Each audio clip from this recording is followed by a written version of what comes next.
I'm Chris, welcome to Valley. Listen, your truck crashes, the dash cam says one thing, the AI systems, well, they say another, and suddenly everyone is pointing at you. That's not a future problem, that's quite literally already happening. AI is everywhere in trucking, collision avoidance, lane departure, speed governors, driver monitoring. But when something goes wrong, the biggest question is no longer who caused the crash, it's who carries the liability of said crash when software had something to say. Let's get clear on something right away. AI does not replace the responsibility, okay? What it does is it redistributes it.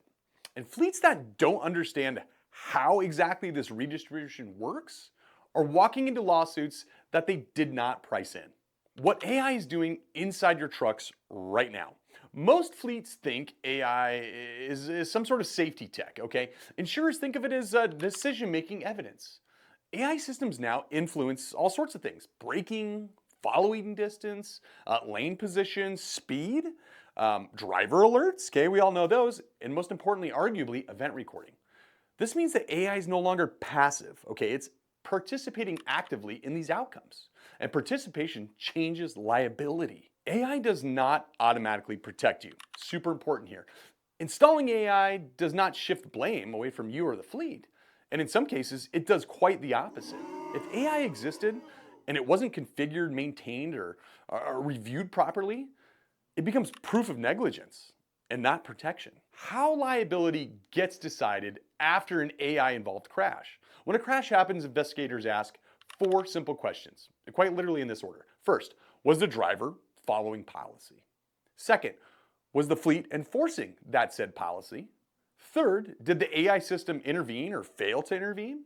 And fourth, who controlled the AI settings? Okay, that last one is a landmine. Okay, if your fleet controls thresholds, alerts, overrides, or response rules, well, guess what? You own part of the outcome. Where fleets get exposed without even realizing it. Here's where things quietly go wrong, okay? AI alerts are enabled, but, well, they're never reviewed. The dashcam footage, it exists, but it isn't audited. Safety reports are generated, but not acted on. Driver coaching is logged, perhaps inconsistently. Overrides are allowed without documentation. From a legal perspective, that's not neutral, okay? That's a paper trail of ignored warnings. Your own safety can be used against you. Okay, what am I talking about? If your system flagged risky behavior and nothing changed, the plaintiffs will argue that you knew the risks, accepted it. AI creates a memory creates said responsibility. Do insurers take full fall instead? Rarely. Insurers only absorb liability when a few things happen, okay? The policy explicitly covers AI-related failure.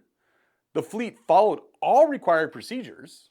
The system malfunctioned outside expected parameters. Documentation proves this compliance. You miss one of those and the risk then snaps back to the fleet. And that's the part no one says out loud, okay? Most policies were not written with modern AI behavior in mind. They just were not. Why underwriters are tightening the screws? From the insurance side, AI creates, well, really a new problem. More data means more discoverable evidence, more plaintiff leverage, higher verdict potential. Attree data already shows insurance costs and availability climbing as a top industry concern. AI doesn't slow that trend unless fleets prove control of this. 3 AI red flags underwriters watch. Number 1, no written AI usage policy. 2, alerts that no follow-up records. 3, drivers allowed override systems without review. Any one of these raises rates. All 3, well, they can kill your renewals. So who actually takes the fall? That's a great question. Here's the straight answer. Liability is shared, okay? But responsibility, well, responsibility is not. Manufacturers, they may carry product liability, for example.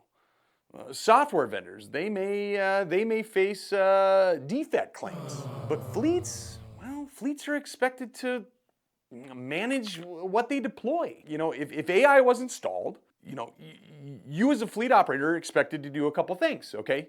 You understand it, okay, that's huge. Well, you configure it, you monitor it, you kind of baby it, you take care of it, and then you act on it. Ignoring AI is no longer a defense, okay? It just is not.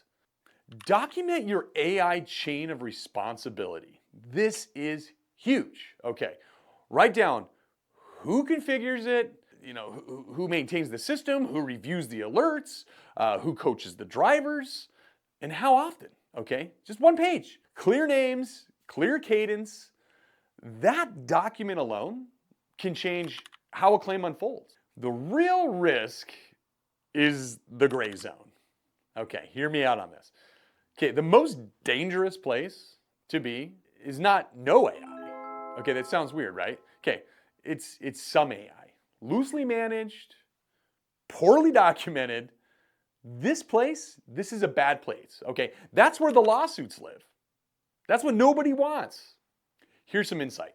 What smart fleets are doing right now, okay? They're not ripping out the tech, okay? What they're doing is they're tightening the discipline around it. Okay, they're treating AI alerts like maintenance issues, okay, for their tractors. They're reviewing footage on a fixed schedule and frequently, and they're training drivers on what AI really does and does not do. They're aligning insurance, okay? They're aligning insurance coverage with actual tech. This isn't about being futuristic. It's not. This is about being defensible. Here's a final thought. AI will not decide your future. That's just not the reality of it, okay? Your governance of AI, it will, okay? Fleets that lead here in AI, well, they get better outcomes, okay? They get better renewals, they get fewer surprises, which we all want. And fleets that, aren't willing to learn the rules of the court, well,